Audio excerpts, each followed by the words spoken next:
How delays impact the state parole board and death row inmates. New data shows mental health support programs are working in Oklahoma City. And a push to bring transparency and healing to people impacted by former Indian boarding schools. This is the KGOU PM News Brief for Wednesday, December 4th. I'm Deborah Shar. The Oklahoma Pardon and Parole Board could be forced to review more than 500 parole cases in January. Sierra Pfeiffer reports this backlog strains part-time board members. After 2 members of the Pardon and Parole Board resigned, the agency's workload for December was shifted back a month. The delay means officials will have even less time to review cases in January. The 5-member board looks over hundreds of cases each month and is responsible for voting during clemency hearings for prisoners on Oklahoma's death row. Madison Boone is an attorney for Project Commutation. It's an Oklahoma-based nonprofit that provides legal representation to people appearing in front of the board.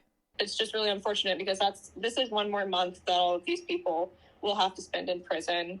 There's no way to anticipate how the newly appointed members will vote.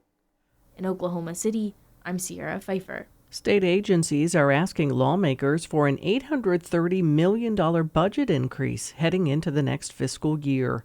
We get details from State Capitol reporter Lionel Ramos. State agency budget requests are due to the legislature by October 1st every year. That's 5 months ahead of the legislative session in February, which usually runs until May, assuming lawmakers can agree on the state's overall budget for the next fiscal year.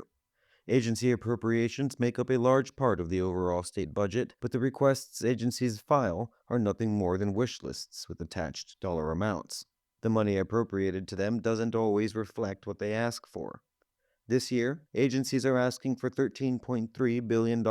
That's about $833 million more than last year.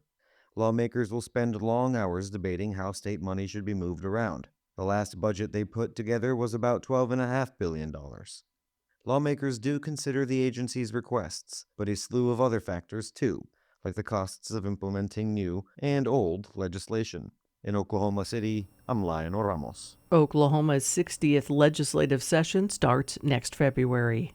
The Oklahoma City Police Department reported a decline in officers responding to mental health-related calls.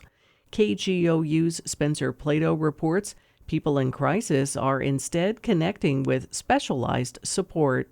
The Oklahoma City Police Department has partnered with several mental health service providers to reduce the number of officers dispatched to mental health-related calls. There's been a 57% decrease in the past 13 months during its partnership with 988 Mental Health Lifeline, service providers, and city programs.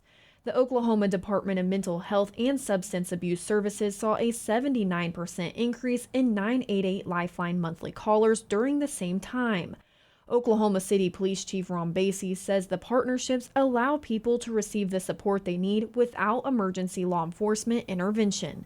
I'm Spencer Plato. Tribal communities are advocating for a new federal commission to look into Indian boarding schools.